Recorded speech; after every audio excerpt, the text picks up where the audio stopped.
Subscribe to our YouTube channel and press the bell icon to get the latest updates.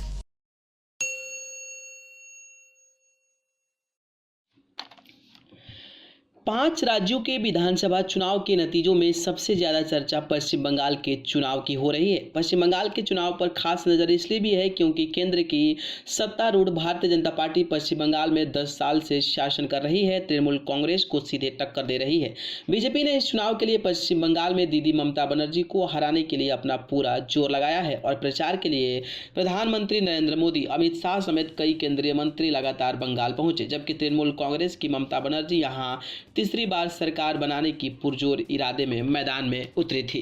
पश्चिम बंगाल में जिस एक विधानसभा seat पर सबकी नजर बनी हुई है वो है नंदीग्राम सीट। यहां ममता बनर्जी और बीजेपी के शुभेंदु अधिकारी के बीच कड़ी टक्कर है। चुनाव आयोग के सुबह लगभग 11:15 बजे तक आंकड़े के अनुसार अगर मैं बात करूं तो बीजेपी के शुभेंदु अधिकारी 23,495 वोट यानी इनकी लगभग 57.89% वोट हासिल कर चुके थे, जबकि ममता बनर्जी को उस वक्त पर महज 15,294 वोट यानी कि अगर प्रतिशत में बात करें तो 37.68% वोट मिले थे। इस तरह दोनों के बीच वोटों का काफी ज्यादा अंतर है, लेकिन ये अंतर अब धीरे धीरे अलग अलग चरणों के अनुसार कम होते नजर आ रहा है। भले ही राज्य में टीएमसी बहुमत के आंकड़े से आगे है, लेकिन दीदी के नंदीग्राम सीट से बिछड़ने के बाद से सवाल उठ रहे हैं कि कहीं वह इस सीट से अपने प्रतिद्वंदी शुभेंद्र अधिकारी से मात तो नहीं खा जाएंगे।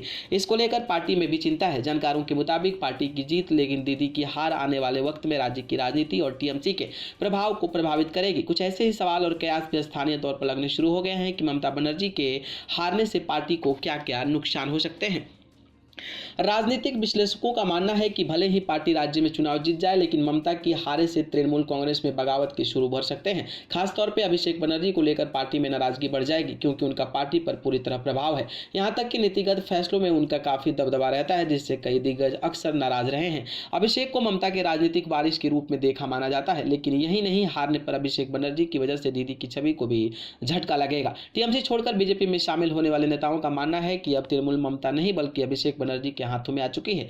इसके लिए ममता काफी वक्त से तैयारी कर रही थी। शुभेंद्र अधिकारी को भी टीएमसी छोड़ने पर मजबूर किया है।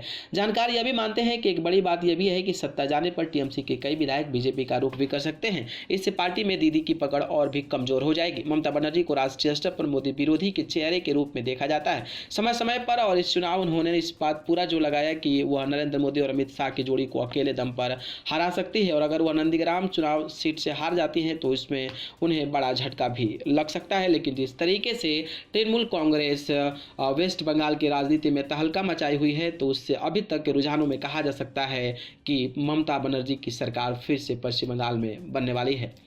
न्यूज़ रूम से न्यूज़ लाइव की रिपोर्ट।